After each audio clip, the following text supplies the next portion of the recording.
Hello दोस्तों, welcome to it's not motivational. जरा सोचिए कितनी बार हमने सोचा है बस ये आखिरी कस, कल से बिल्कुल नहीं लूंगा। फिर क्या होता है, कस तो खत्म होता है लेकिन हाथ ऑटोमेटिकली दूसरे कस के लिए बढ़ जाता है। जिम का प्लान तो एकदम सॉलिड होता है, पर जिम का बैग पैक करके बेड पे फेंक देते हैं और फिर फोन पर कैट और परियों के वीडियो देखते हुए सो जाते हैं। मतलब ये आदतें छोड़ना तो ऐसा लगता है जैसे हम मार्स पे कॉलोनी बनाने का सपना देख रहे हैं और कल सुबह ही एलन मस्क का फोन आने वाला है। सोचिए, कभी कभी तो लगता है कि आदतें बदलने का नाम ही नहीं लेती हैं, जैसे हमारे ऊपर कोई भूत सवार हो गया हो। एक दिन डिसाइड करते हैं हम मीठा बिल्कुल नहीं खाएंगे, पर बस 2 घंटे नहीं बीतते और चॉकलेट हमारी आंखों के सामने आ जाता है और हम सोचते हैं बस एक बाइट और, फिर कुछ नहीं। और फिर तो पता ही नहीं चलता कब एक बाइट पूरे बार में बदल जाती है। पर असली सवाल यह है कि हम इतना स्ट्रगल क्यों करते हैं? आदतें बदलने में इतनी मुश्किल क्यों आती है? क्या हम वाकई में अपनी ओल्ड हैबिट छोड़ सकते हैं या फिर कोई इम्पॉसिबल टास्क है जैसे हम सोचते हैं? आदत का साइंस क्या है?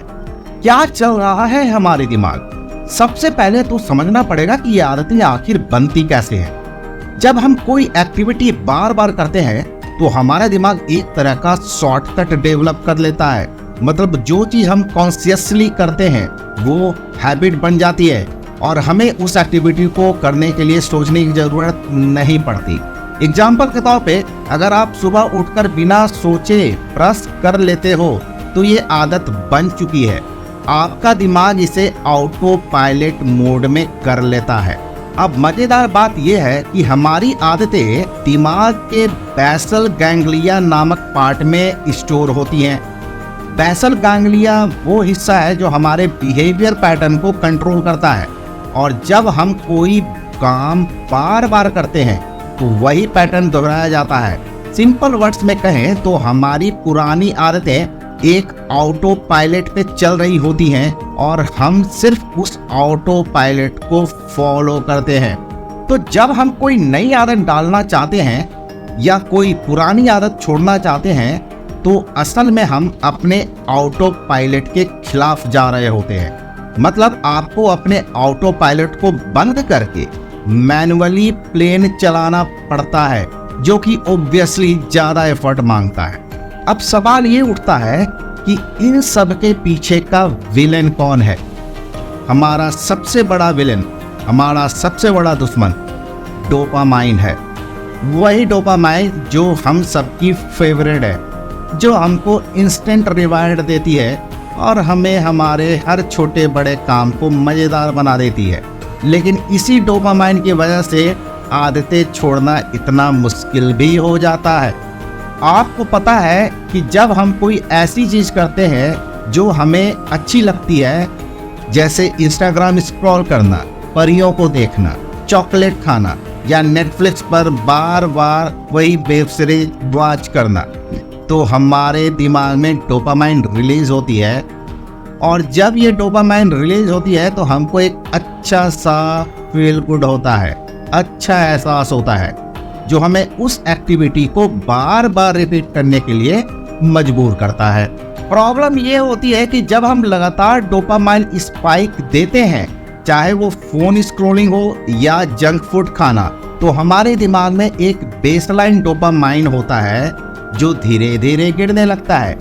मतलब जो चीजें हमें मजेदार लगती थी अब उतनी मजेदार नहीं लगती। जैसे एक पहले बाइट का मजा और होता है, पर जैसे जैसे हम खाते जाते हैं उतना मजा नहीं आता। इसलिए जब हम किसी पुरानी आदत को छोड़ने की कोशिश करते हैं तो हम अपने उस डोपामाइन हिट को मिस कर रहे होते हैं जो हमें मिलता था, और इसी डोपामाइन की वजह से फिर वही आदत दोहराने लगते हैं। मतलब ये एक ऐसा साइकिल बन जाता है जहां से निकलना आसान नहीं होता। तो फिर ये विलेन हमसे क्या क्या पाप करवाता है? पहला, कुछ नहीं करते, बस प्लान बनाते रहते हैं। हम सबको प्लानिंग करना तो बहुत पसंद है, जैसे कल सुबह 5 बजे उठूंगा और जॉगिंग पे जाऊंगा। और जब हम ये प्लान बनाते हैं तो एक्चुअली हमारे दिमाग को एक छोटा सा डोपामाइन हिट मिल जाता है।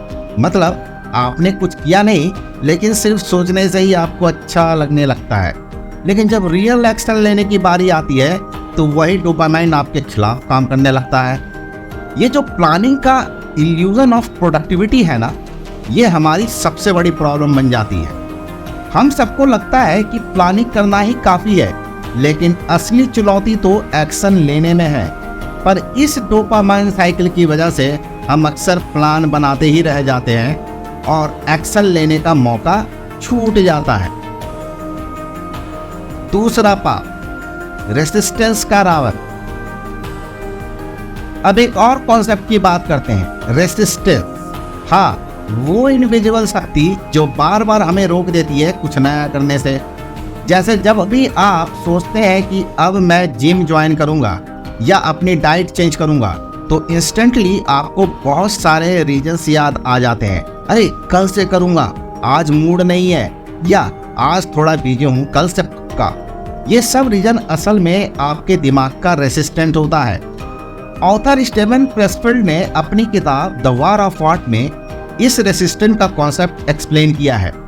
हर बार जब हम कुछ पॉजिटिव या प्रोडक्टिव करने की कोशिश करते हैं तो ये रेसिस्टेंस सामने आ जाता है और हमें उस काम से दूर खींचने लगता है। मतलब आप जितना ज़्यादा कोई चीज़ करना चाहते हो उतना ही ज़्यादा रेसिस्टेंस सामने आएगा। यही वो कारण है कि हमारी न्यू हैबिट्स टिक नहीं पाती और हम पुरानी आदतें फॉलो करने लगते हैं। तो इससे सवाल उठता है, क्या हम अपनी आदतें बदल सकते हैं? तो जवाब है हाँ, लेकिन इसके लिए हमें समझदारी से काम लेना पड़ेगा।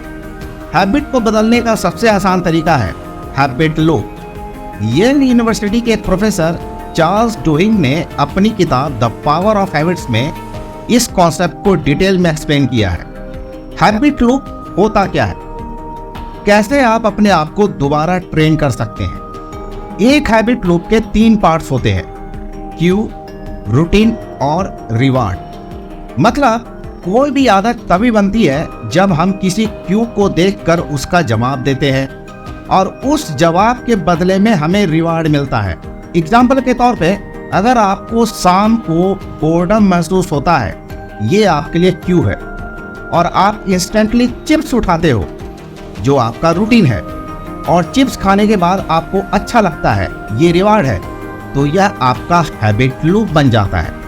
इस एग्जाम्पल में आपने देखा कि कैसे क्यू एक रूटीन बनाती है और कैसे वो रूटीन एक रिवार्ड देती है, और ये तीनों मिलकर फिर एक हैबिट लूप बना देते हैं।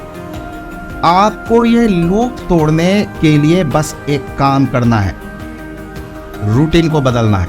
मतलब अगर आपको शाम को बोर्डम होता है तो चिप्स की जगह कोई और हेल्थियर एक्टिविटी ट्राई कर सकते हैं। जैसे आप चिप्स उठाने की जगह थोड़ा वॉक पे चले जाएं या थोड़ा पानी पी लें। अगर आप बार बार ऐसा करते हैं तो धीरे धीरे आपका दिमाग उस नए रूटीन को एडॉप्ट कर लेगा। दूसरा, छोटी छोटी बातें लेकिन बड़ा इम्पैक्ट। अब आदतें बदलने का सबसे सही तरीका यह है कि आप बड़े बड़े चेंजेस की जगह छोटे छोटे स्टेप्स लें। मतलब अगर आप सोच रहे हैं कि आप एकदम से अपने खाने की आदत बदल लेंगे तो शायद आप असफल हो जाएंगे। लेकिन अगर आप धीरे धीरे छोटे छोटे चेंजेस करें, जैसे एक दिन थोड़ा कम शुगर लेना या हर दिन बस 10 मिनट एक्सरसाइज करना, तो आपको जल्दी सफलता मिलेगी। ये जो छोटी छोटी विक्ट्रीज होती है ना, ये आपकी मोटिवेशन को बढ़ाने का काम करती है। मतलब जब भी आप एक छोटा सा गोल अचीव कर लेते हो तो आपको एक और छोटा गोल सेट करने का कॉन्फिडेंस मिल जाता है, और इसी तरह धीरे धीरे आप अपनी बड़ी बड़ी हैबिट्स भी बदल सकते हैं। तीसरा, विल पावर या स्ट्रेटजी, क्या ज़्यादा इम्पोर्टेंट है? बहुत सारे लोग सोचते हैं कि हैबिट बदलने के लिए सिर्फ विल पावर चाहिए। मतलब अगर आपकी विल पावर स्ट्रांग है तो आप कुछ भी कर सकते हैं, लेकिन असल में विल पावर एक बहुत लिमिटेड रिसोर्स होती है। अगर आप पूरे दिन अपने आप को हर चीज़ से रोकते रहेंगे तो एक वक्त ऐसा आ जाएगा जब आपकी विल पावर खत्म हो जाएगी और आप वापस अपनी पुरानी आदतों में लौट आएंगे। इसलिए विल पावर पे डिपेंड करने की जगह आपको स्ट्रेटेजी बनानी पड़ेगी, मतलब आपको अपने इन्वायरमेंट को चेंज करना पड़ेगा। एग्जाम्पल के तौर पे अगर आप जंक फूड छोड़ना चाहते हैं तो सबसे पहले अपने घर से वो सारी चीज़ें हटा दीजिए जो आपको टेम्प्ट कर सकती है। मतलब अगर फ्रिज में कुकीज़ नहीं होगी तो ऑब्वियसली यार कुकीज़ नहीं खाओगे, सिंपल। चौथा, अकाउंटेबिलिटी का जादू। एक और सिंपल स्ट्रेटेजी जो आपको हेल्प कर सकती है वो है अकाउंटेबिलिटी। जब आप किसी और को अपनी हैबिट चेंज करने का प्लान बताते हो तो ऑटोमेटिकली आपकी रिस्पॉन्सिबिलिटी बढ़ जाती है। एग्जाम्पल के तौर पे अगर आप अपने दोस्त को बताते हैं कि आप हर दिन सुबह उठकर एक्सरसाइज करने वाले हैं तो ऑब्वियसली आपको उस पर टिके रहना पड़ेगा, क्योंकि आप नहीं चाहेंगे कि आपका दोस्त समझे कि आप अपने वर्ड्स पे नहीं टिकते।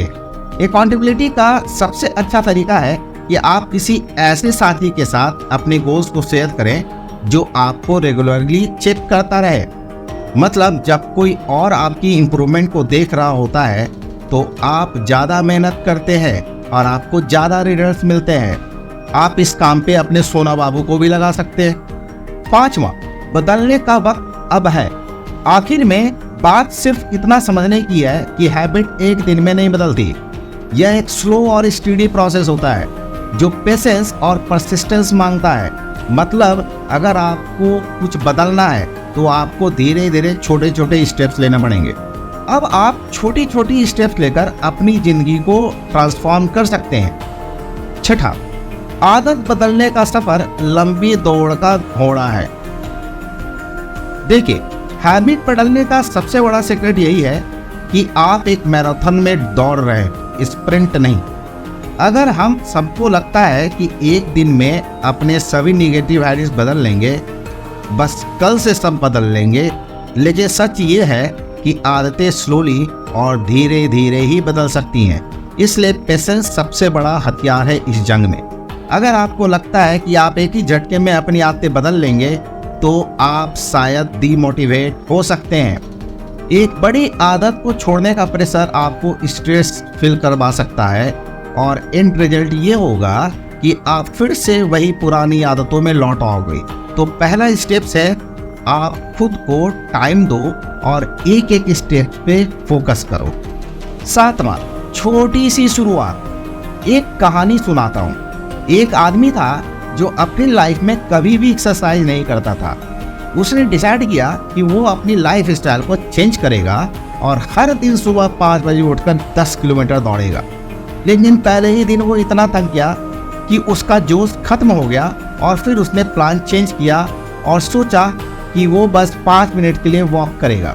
धीरे धीरे वो 5 मिनट की वॉक एक रेगुलर रूटीन बन गई और 5 मिनट 10 मिनट में बदले, 10 मिनट 1 आवर में, और धीरे धीरे वो लंबी दौड़ भी लगाने लगा।